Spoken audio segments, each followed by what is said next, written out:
فساتين بالملايين، والمعازيم مدهوشين، والبنات متحسرين من وين يجيبوا عريس يدفع هالملايين.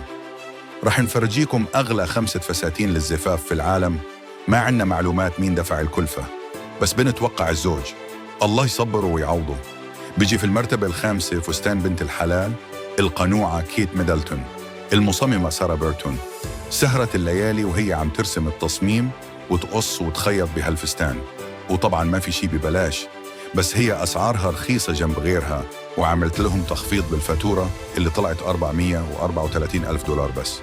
وعلى مبدأ أنا غنية وبحب الهدية، الملكة الراحلة إليزابيث الثانية قدمت هدية لكيت، وهو عبارة عن تاج ملكي مرصع به 1000 ماسة، مو مثل غيرها اللي بيقدموا طقم فناجين صيني هدية للعرسان.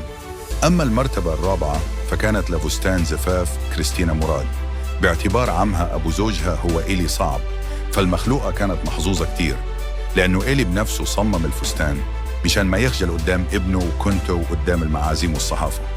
500 قطعة من الترتر حطهم على الفستان، وعمل له ديله للفستان 4 أمتار، ومنيح ما وقعت العروس بسبب الديل وهي ماشية. كانت فضيحة. الفستان كلف $1,000,000، نعم $1,000,000، وعمره ما حدا يورث، والمهم ساعة البسط. وبالمرتبة الثالثة فستان زفاف بنت العم وبلدياتنا أمل كلوني. أمل كلوني اللي حطمت قلوب الفتيات الأجنبيات والعربيات إنه قدرت تملك قلب أشهر عازب بالعالم، النجم جورج كلوني. وباعتبار العرس كان عالمي وحديث السوشيال ميديا، فكان لازم الفستان يكون أسطوري وملفت للنظر، وهو أكيد لفت النظر لأن سعره وصل إلى $4.6 ملايين. وبالمرتبة الثانية بيجي فستان يومي كاتسورا.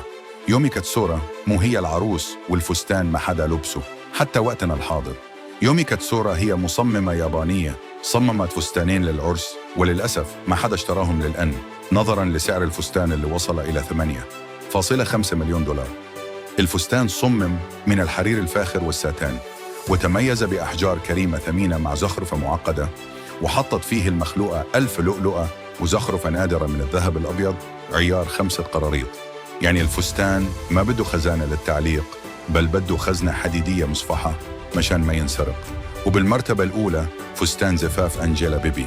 هالإنسانة ينطبق عليها المثل الشعبي القائل حظ أعطيني وبالبحر ارميني، لأنه ارتدت بعرسها أغلى فستان بالعالم من تصميم دار الأزياء العالمية ديور، اللي بلغت كلفته $31 مليون فقط.